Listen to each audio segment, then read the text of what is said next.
Good Monday morning, and welcome to Ice Age TV, the internal combustion engine age YouTube channel that talks about all my cars and trucks and SUVs and motorcycles, the dogs and conversations, and all that good stuff. Good morning there. Thanks for tuning my channel. And for the regulars, thanks for watching my morning conversation.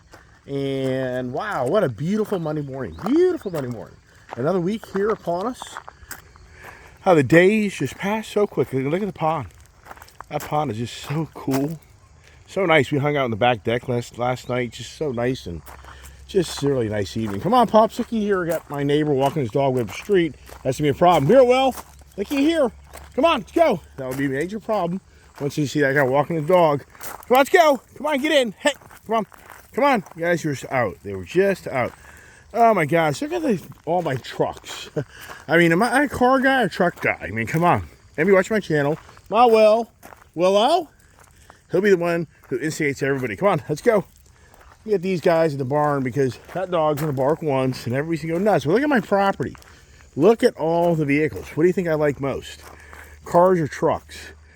That's my true beginnings, but look here, see this Ford Lightning? Do you know what the weight of that vehicle is? It's like 6,400 pounds. Come on, Will. Okay, looky here. Hungry? That'll get him. Come on. So, look at that Ford Lightning. Then look at this Ford Power Boost. Come on, butts. Got to get him in. Come on, let's go. Let's walk back out and get the weight conversations. Our weight. Who wants to talk about that? I mean, sincerely, who wants to disclose their weight? That's a very, hey, Will. So Will's being really a nuisance this morning. Will! That dog there, he needs a little smacking, right? So the good boy, get in. It's all about the weight. You don't ask a woman her weight, you'll be tarnished. Story. So yeah, so I thought this morning, what popped in my head was the new Cadillac electric vehicle Escalade. The new Cadillac Escalade. Cadillac, GM, they're bringing out a lot of new electric vehicles to market, and I just thought to myself, wow, the Hummer. So I thought to myself, let's look at the weight of the vehicles. What is going on in the electric vehicle market that it's really not being, in my eyes, talked about in any real time. I just don't hear it mentioned that much per se of the transition to these electric vehicles and what's going on how heavy they're getting.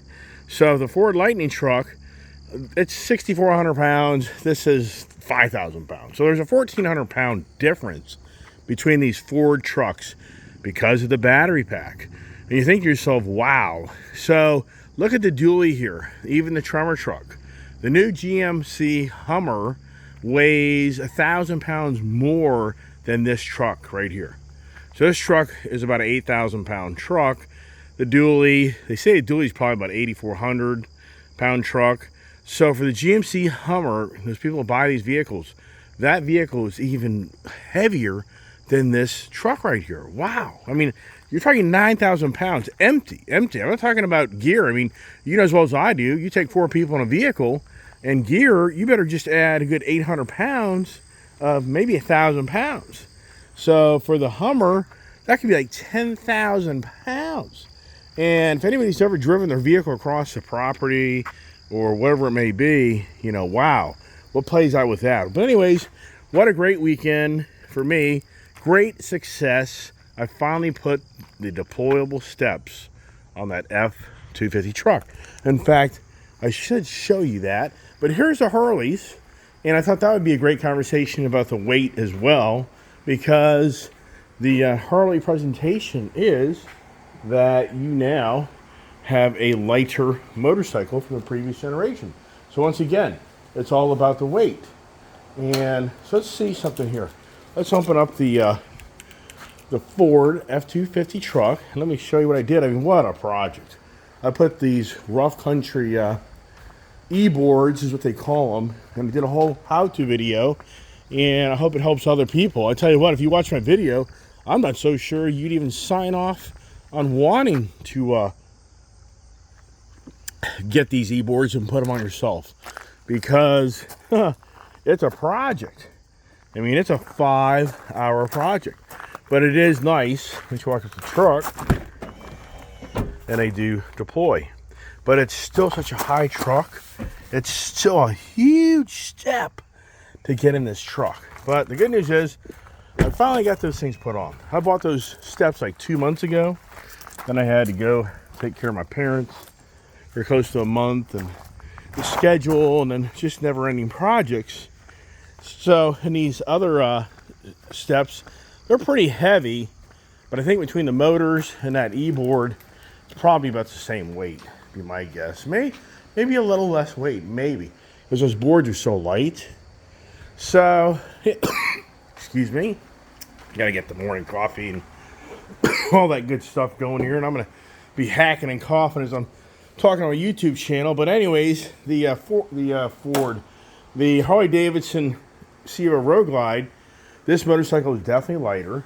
It's definitely more free-spirited. It's definitely a nicer motorcycle than, as we always walk back here into my shop, to my other CVO, which I've talked about. I know people have seen this kind of before, but as I ride the new Harley Davidson CVO Road Glide, I'm getting more in tune with that motorcycle, and I can just really say sincerely that this new motorcycle is the better of the two. The power is incredible. The power, that 121 motor, this thing just rocks. I do not like the windscreen. Stupidest idea in the world to sell a motorcycle with a fixed fairing that's supposed to keep the wind off of you, and the wind is totally in your face. It's so bad. I hate it.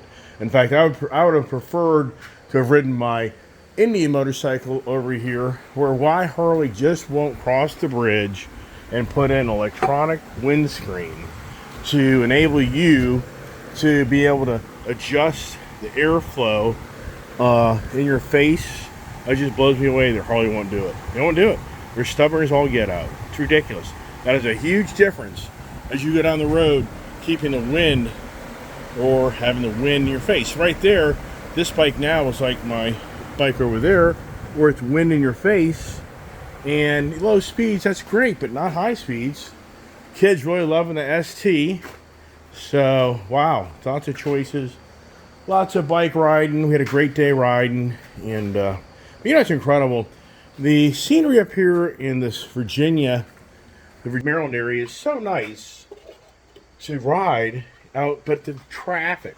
So, it's like night and day, kind of the fun factor. Stay there on getting back roading on motorcycles in this area because there's just too much traffic. So down in Tennessee, we ride so many times and there's nobody on the roads. The roads are pretty empty.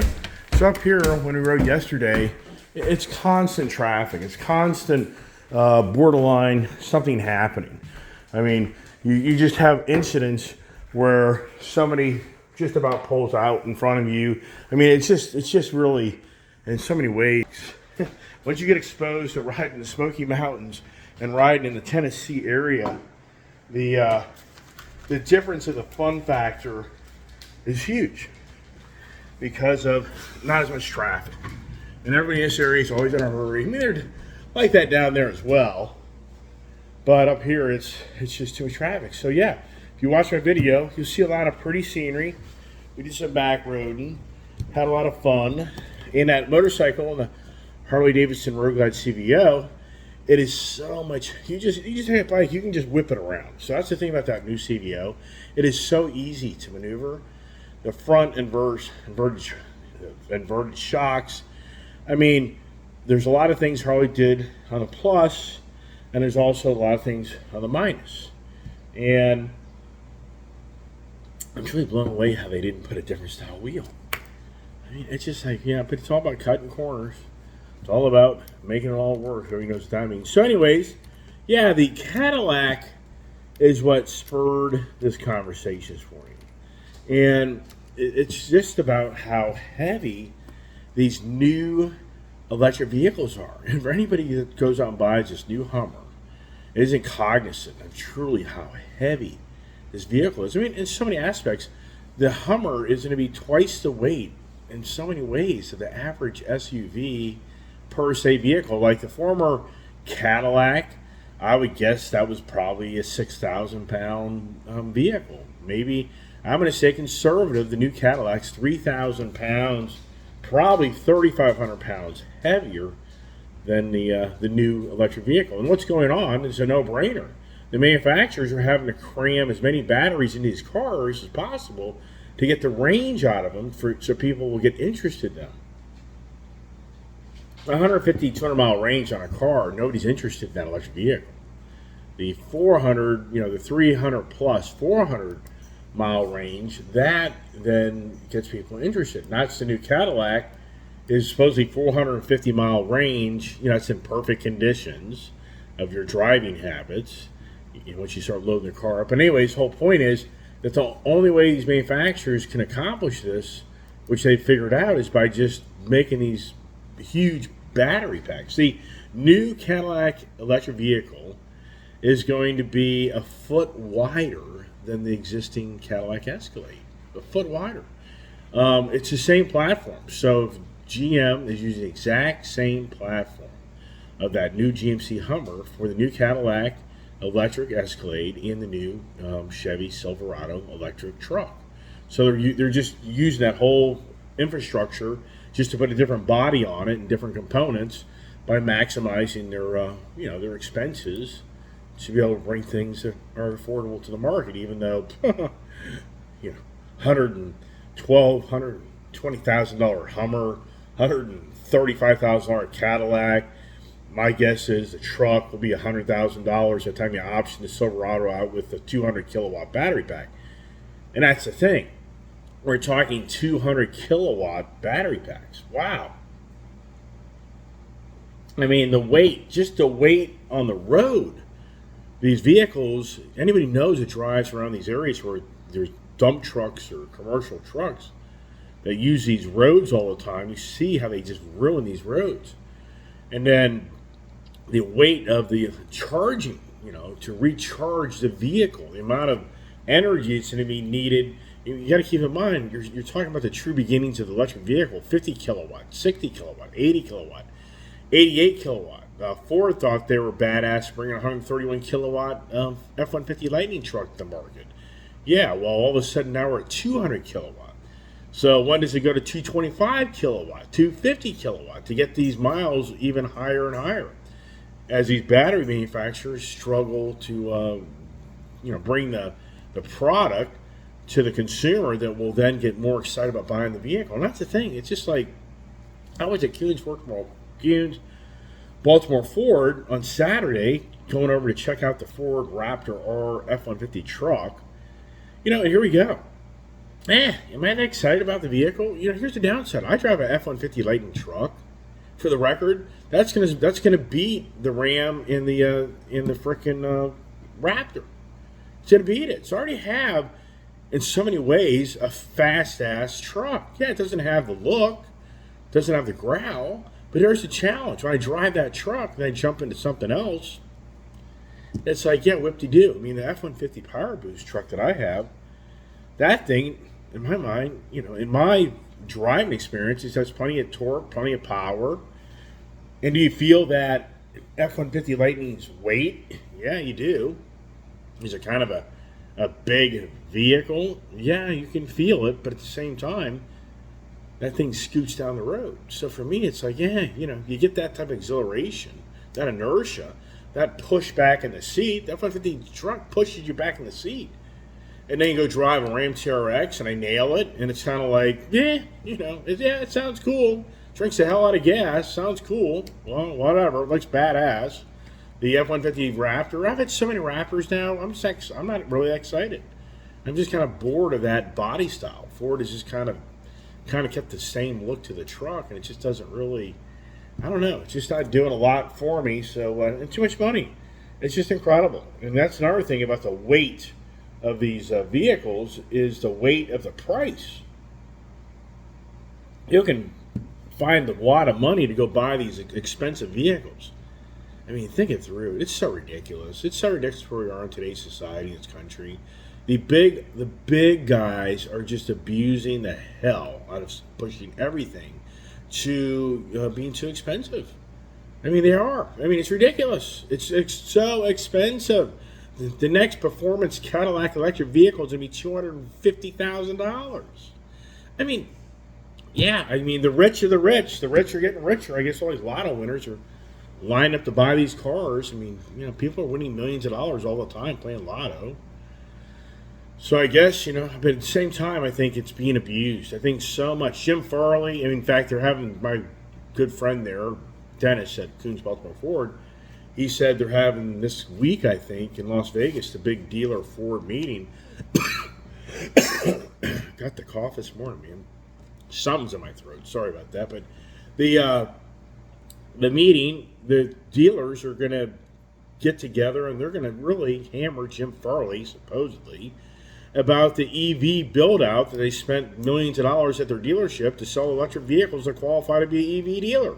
But yet, if you watch my video on Saturday, you'll see there's like 20-plus Ford Mach-E's sitting on their lot. The F-150 Lightning truck, I don't think the dealers even order them. I mean, I didn't see many of those. So hey, build out this big EV infrastructure dealership to be so lucky to sell these things, but they're not selling. If you watch me walk around, the Ford Mustang Mach-E, these are $60,000, $70,000 cars, 50s, and people just aren't tasting it. They're just not seeing it. They're not seeing they're not seeing the reasoning why you should buy this electric vehicle. And once again, what's the weight of the Mach-E? I don't even know. I'm sure it's heavier than a Ford Mustang. So, as far as the weight goes, I just think to myself, the person that buys the Hummer and drives across this nice, pretty yard that has the underground irrigation system. You're going to hear these stories. You're going to hear the stories of people that buy these big-ass new SUVs that are electrified. And you're going to hear about the person that sinks it in their backyard. Sinks it over in the park where they go to the softball game, baseball game, whatever it may be, football flag, whatever it is. They're going to take their SUV. Who hasn't done this? I had a kid. I used to coach sports. Who hasn't gone to the park where you're all lined up in a field going to the game, or lined up on the side of the road, on the shore of the road going to the game? But you're going to hear these stories of these people that buy these high-end electric vehicles, SUVs, and they're going to sink them. They're going to be stuck. Yeah, because they're not going to figure out, they're just not cognizant that you're driving a 10,000-pound vehicle that is 3,000 to 4,000 or 5,000 pounds more weight than it used to be, which used to drive around your Kia, Telluride or whatever you had, or your Hyundai. And there's Hyundai. Hyundai's the number 6 biggest producer of apparently the technology and batteries of the, here's the new word, BEV, battery electric vehicle. BAS, battery assembly system. So Hyundai, and the reason I bring this up is Volkswagen is partnered up with Hyundai Modi, I guess, M-O-D-I, and Volkswagen's looking to Hyundai to build their massive infrastructure of battery supplies for their future vehicles. So it's incredible. You go to the weight of these vehicles, but the weight of the conversation. Even if you watch my channel can be like, yeah, man, it's so much EV conversation. Yeah, it's because whether you want to accept it or not, it's going to happen. It's going to happen. Whether anybody here wants to acknowledge that the future within the next 10 years is going to be a radical transition to electric vehicles, you're kidding yourself if you don't believe that. I ran into a rep that is in the automotive and dealer, I should say the gas station industry, and the big oil guys are telling the gas station dealers and industry that 2035 is pretty much, it's going to be a big change. So already the big oil is now telling the Gas Station Dealers Association and these meetings and information and what's the future, and they're saying, yeah, by 2035 for sure the transition of the ICE to the EV is definitely going to be bigger than ever. So it's already the gas station industry. Now, if you read about Shell and other BP, they're investing heavily into mining, into electric technology, alternative energy. They're all looking the future of their business model of pumping oil isn't going to last. So they have to start transitioning themselves. So the point is with these heavy vehicles and a crash. Oh my gosh.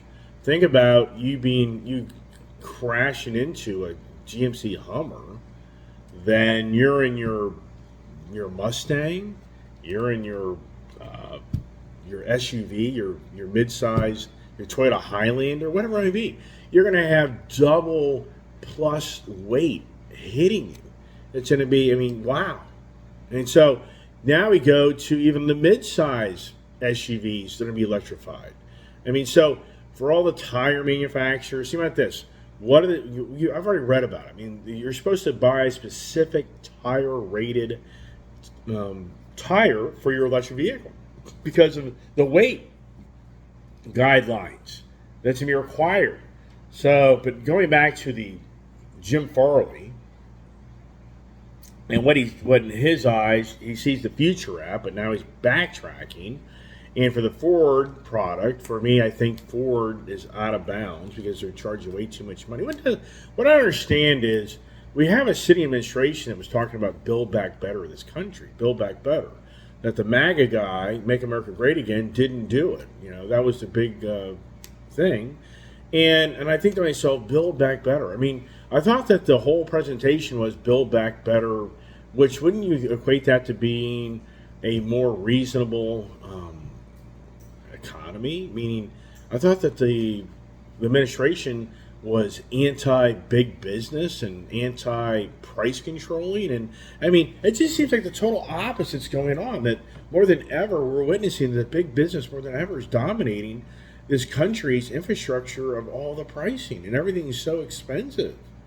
And the energy is so expensive. Everything, it just is opposite. It's like the whole presentation of Build Back Better, in my eyes, it seems like it's build back more expensive. I mean, where's that conversation, right? I mean, everything has become more expensive. And it doesn't seem to be taming down. Has anybody really seen it? And it's so interesting, the doomer gloomers talk about these car dealerships can't sell cars anymore. I don't know. I mean, just to me, does anybody understand that in the car industry, do you realize like 44 million to 50 million used cars are sold a year?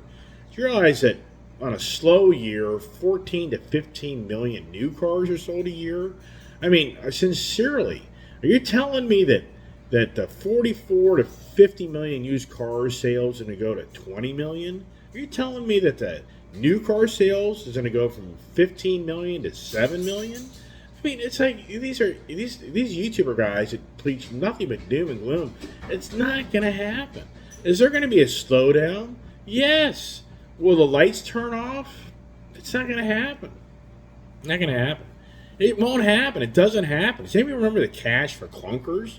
When back in 2009, 2010, when the automotive industry was sucking wind and they got creative and the government gave them a ton of money to stay in business? I mean, is anybody, you know, I mean, it's like, right. But that was a pretty radical, different economic scenario. This economic scenario, yeah, okay, I could be wrong. And I'll tell you what, I'd be the first to raise my hand telling you that in 2022, I truly thought that the weight of the government's handouts would finally start to show some light that people are in dire straits. Well, yeah, maybe I'm a year late. Maybe I eat my words. In December of 2023, the reality of all the handout money comes to an end. I don't know. But the dominant conversation on these YouTube channels, when you kind of browse through, it's over. The end is here.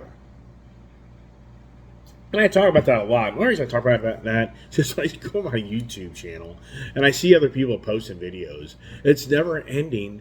The used car market is over. I mean, it's just you hear the same rhetoric over and over and over again. I mean, it's like, wow, right. So with the general evolution or transformation of the electric vehicle, if you think this through, if you know as well as I do, if somebody built a badass, heavy-ass truck that's the ICE power, don't you think you'd be hearing the people call it out? Don't you think it'd be people that more than ever would be like, oh my God, that thing's so big, it's so heavy, it's a nuisance to society, right? I mean, but with the EV age, it's kind of like everybody's silent on how heavy these vehicles are having to be designed to enable the range of these vehicles. And it just isn't really being talked about. But I think that just common sense of what we'll witness here with the transition to these heavy vehicles, you just know as well as I do that it's going to be much harder on the roads, just like back roads. I mean, until you really just stop and think about traffic flow and the amount of vehicles going up and down the road and the overall weight of vehicles transitioning to heavier vehicles. I mean, when does it reverse course? Does it? I mean, I'm just not there on all the technology, the battery packs and everything. But when you have a third of the vehicles on the road here, I would say it's potentially in this DC area in the next 10 years, could this area be a third to half? I can't see half. I could possibly see a quarter to a third of the vehicles being EV. And the weight limits, think about this. If you're a tractor trailer driver, how many Ford F-150 Lightnings or how many GMC Hummers can you load on your car carrier because of the weight restrictions? I mean, I don't know. I'm not a tractor trailer driver, but just for a truck driver, a truck hauler, if you're going to be hauling, 6 SUV GMC Hummers, that's basically 54,000 pounds of weight, right? Versus if you're hauling 6 regular size SUVs, that's 36,000 pounds of weight. So there goes the freight expenses. There goes the trucking guys going, hey, wait a second. Even though in your eyes, I'm just hauling a truck up the road, it's like, no. My truck is now struggling more with fuel and energy to get these vehicles delivered to dealerships. So there's a freight increase. So my guess is the Hummer is going to be a $1,500 or $2,000 freight bill, at least, just on the Hummer. But but the people are buying these 120. Who cares? I mean, do you really think? But at the same time, what's being accomplished? I mean, what's really being accomplished? I mean, it's just it's so aggravating to think that this green agenda, the weight, and that's the thing. The weight of these green agenda activists and these organizations, what they're accomplishing, the weight they're putting on these CEOs of companies and board members, and the weight of the stockholders are putting on so many people that think that the green agenda on these vehicles is the answer for the future of solving Mother Nature's problems of the world.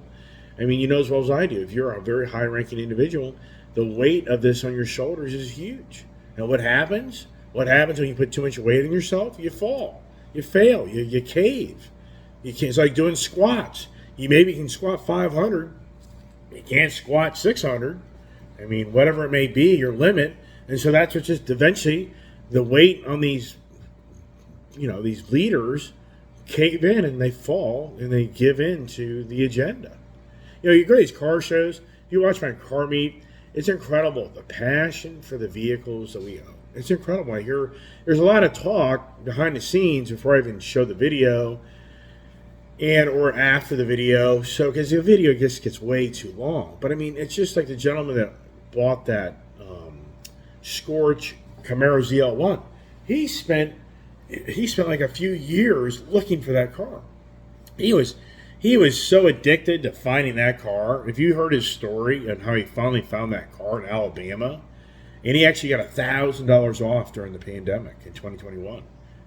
He just about bought another one, same setup with red seatbelts, but it was a bidding war, and somebody paid $108,000 for that car. Well, he didn't participate in that, but eventually found the car he had. I showed you yesterday in my video, and he got $1,000 off down there in Alabama. So, but if you hear his story of he was so fixated on finding that car. And then the Trans Am gentleman, he's been wanting a Trans Am since he was a kid. He's like 25 years of waiting to get that Trans Am. So you hear these stories of these in the ICE people of their addictions to these ICE cars. Yeah, who's like that, right? And you just hear the passion that they have and their goals. And then you think to myself, so who's, right now on the EV side that just can't wait till that new EV vehicle comes out And that's their main goal and drive is to buy the baddest ass, brand new. I guess the Banshee Dodge Charger. That would be my guess. That some people are waiting for that. That they think that's going to be their, the baddest ass production Dodge fastest vehicle ever built, which it will be.